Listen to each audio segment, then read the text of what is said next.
So বন্ধুরা, কিছু কিছু ভিখারি দেশের কাছে সামান্য 11টা প্লেয়ার হয় না একটা প্লেইং 11 কমপ্লিট করার জন্য, অথচ আমাদের ইন্ডিয়ার কাছে এত প্লেয়ার, এত ওপেনার যে বিসিসিআই এর মাথা চুল উঠে যায় সামান্য দুটো ওপেনার সিলেক্ট করতে।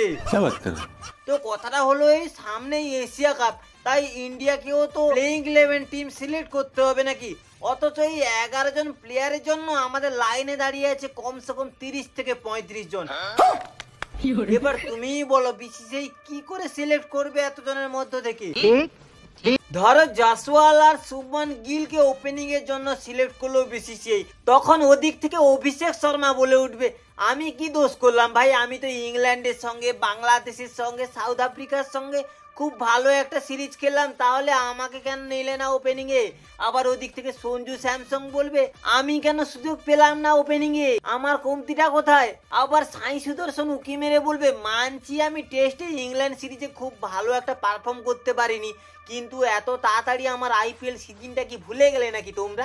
তো বোঝো ঠেলা, ওপেনিং এর জায়গা দুজনের, অথচ মারপিট করছে বা প্রবল দাবিদার হচ্ছে 5-6 জন। শুধু ওপেনিং না ভাই, সমস্ত জায়গাতেই ফাস্ট বোলিং থেকে শুরু করে spin bowling, allrounder, middle order, top order batting, সব জায়গাতেই এরকম জায়গা দখলের মারামারি ভাই।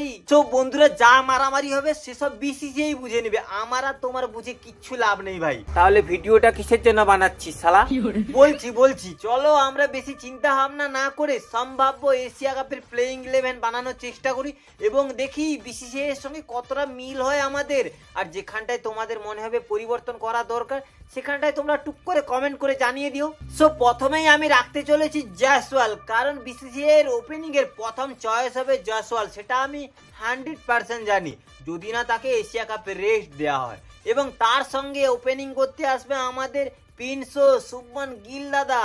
আর 3 নম্বরে রাখতে চলেছি আমাদের হার্ড হিটার সূর্যা ভাউ, কারণ হার্ড হিটার না থাকলে রানটা এগোবে কি করে 3 নম্বরে। তারপর 4 নম্বরে আসতে চলেছে আমাদের সরপঞ্চ সাহেব শ্রেয়াস আইয়ার।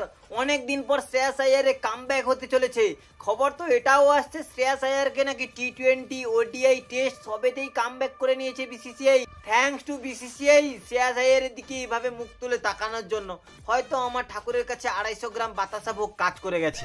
সো তারপর থাকতে চলেছে 5 নম্বরে আমাদের wicket keeper batsman Sanju Samsung. যেহেতু ঋষভ পান্ট টেস্টে চোটের কারণে রেস্টে রয়েছে, সেই জন্য আমি 200% শিওর বিসিসিআই এর প্রথম চয়েস হতে চলেছে সঞ্জু স্যামসং।